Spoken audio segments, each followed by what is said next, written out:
Welcome to Wholesome Living Show. I'm your host, James Carroll, and we continue with our series on wholesome living. And we are looking at the 5 dimensions of wholesome living. What's your purpose in life, your identity, your destiny, the well-being, and the process. And in the previous episodes, we covered the purpose, knowing your purpose in life and being true to your purpose. Today, we start on a new series on identity, knowing who am I and whose am I. That's very critical, knowing your identity. And there are 3 Ds of identity that you shall focus on. 3 Ds, in as far as this series is concerned. We shall look at knowing your identity, finding your discovery. The first D is discovery of your identity. The second one is development of your identity. Once you know who you are and whose you are, that's your identity. You develop it and you become the best version of yourself. And the last D is you deploy that identity in serving your purpose in life. So purpose go hand in hand with identity. You've got to know why you are born in the first place and who you are so that you'll be able to fulfill your purpose in life. A story is told of an eaglet that was hatched among chicken eggs. And it grew knowing that it was a chick. It was an eaglet. It grew knowing because the egg was hatched among other chicken heads.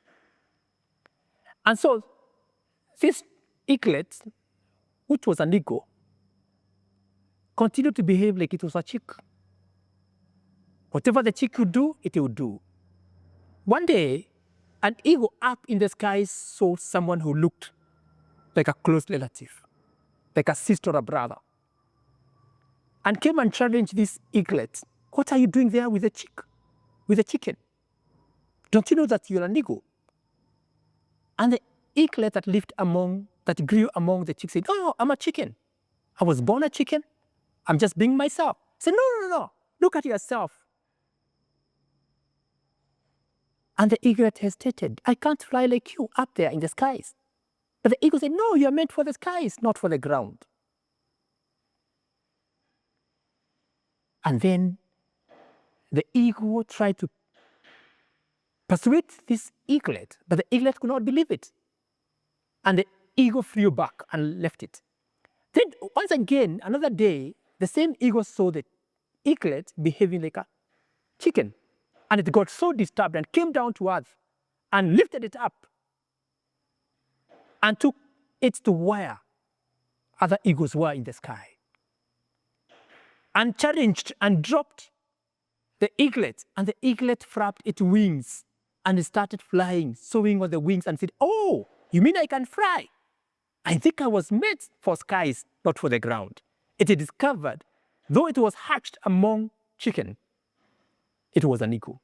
That's what happens when you discover your true identity, that you are born an eagle, not a chicken. And therefore you soar with wings in the skies and become the eagle that you are born to be. We are talking about identity. Let's look at what's the significance of identity. Why are we so concerned about identity? Why is identity so important? There are several things. Number one, when you know who you are, you accept who you are. Self-acceptance. Self-acceptance is very, very critical. Other people cannot accept you, or we have a problem accepting you until you accept yourself. In fact, people treat you the way you treat yourself. People accept you to the extent you accept yourself. Secondly, self-affirmation. That you need to affirm yourself first before other people affirm you. But how can you affirm yourself if you don't know who you are? It is once you know who you are, your unique nature, that you're able to affirm who you are. The challenge we have is that many people want to be like other people. They want to imitate other people. And they forget they are so unique, so uniquely created. The Bible puts it that we are fearfully and wonderfully made. That among all the billions who have ever existed on the face of the earth, there has never been someone like you. Nobody has ever shared your fingerprints. Nobody even currently shares your fingerprints, nor your heartbeat. That's how unique you are. And once you appreciate that uniqueness, you don't only accept yourself, but you affirm yourself. Instead of comparing yourself with other people and you'll say, like, I'm not like you. Just be yourself. Thirdly, self-affection, self-love. You are able to love yourself. Why people don't love themselves is because they don't know who they are, they don't accept themselves, and they don't affirm themselves. It is unfair when you don't love yourself. How can you even love other people if you don't love yourself? So self-love, self-affection is very, very important, but it only comes when you know who you are, when you know your identity, when you cultivate your true identity. Fourthly, when you know who you are, when you have the proper understanding of identity, you gain self-confidence. People who know they are, they have accepted themselves, they love themselves, they affirm themselves, they walk with confidence. They talk with confidence. They do stuff with confidence. It takes someone who knows who he is, who has accepted himself or herself, who has affirmed himself or herself, and loves himself or herself to walk with confidence. And most importantly, number 5, self-respect. That you can't really respect yourself if you don't know who you are, you don't accept yourself, you don't respect yourself, you don't affirm yourself, you don't even love yourself. People will respect you to the extent you respect yourself. It starts with us, that I've got to respect myself if I've got to respect other people, if other people will respect me. We teach people how to treat us. If you don't treat yourself with respect, people will not treat you with respect. But having the right identity for you, accepting yourself, will make you respect yourself. Sixthly, self-worth. That knowing yourself, accepting who you are, loving who you are, gives you a high sense of self-esteem and self-worth. Many people suffer from low self-esteem because they don't know who they are. They don't have their true identity, and therefore they don't even love themselves, and they feel low about themselves. They suffer from insecurities because they have low self-esteem. But once you appreciate who you are, who God created you to be, you can't help but love yourself and not compare with other people. And more importantly, have high self-esteem. So self-esteem is about how you feel about yourself. And when you have a proper perspective of who you are, and you have accepted who you are, and you love yourself, you have high self-esteem.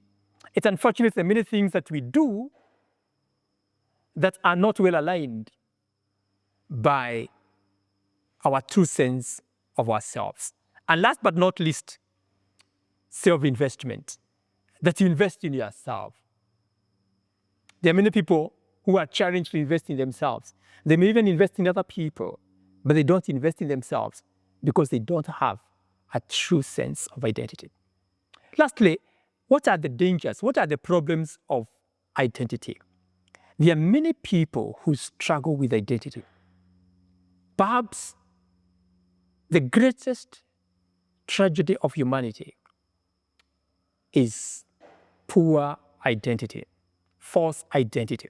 And let's look at what are some of the challenges that we have with our identity. When you don't know our identity, when we are not proud of who we are, number one, it has to do with self-ignorance. It always starts with you don't know who you are, self-ignorance, identity crisis. People suffer from identity crisis. And it's not only for young people, it's not only for adolescents, even adults, even young old people. When you don't know who you are, identity crisis will live with you. Secondly, self-rejection. When you don't know who you are, you reject yourself. There's no self-acceptance. And you can tell someone who doesn't even accept himself or herself by the way he conducts or he treats himself or herself. And when you don't know who you are, when you reject yourself, you are likely to have self-hatred. You lack self-love.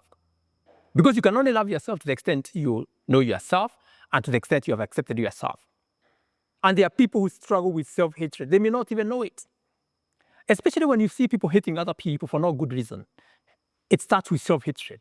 So you've got to cultivate the right sense of identity for you not to hate yourself. There are many people who hate themselves, and you can tell by the way they do stuff. Even the way they dress, they don't dress properly. They don't talk nicely about themselves. They are always counting what they don't have. They suffer from lack of self-love. They have self-hatred. And after you have done those three things, then there is self-mismanagement. Because you don't know who you are. You don't accept yourself. You don't love yourself. You suffer from self-mismanagement. There's no self-control. Unajiachilia, you just let yourself loose. You can do anything goes. You manage yourself. You mismanage yourself.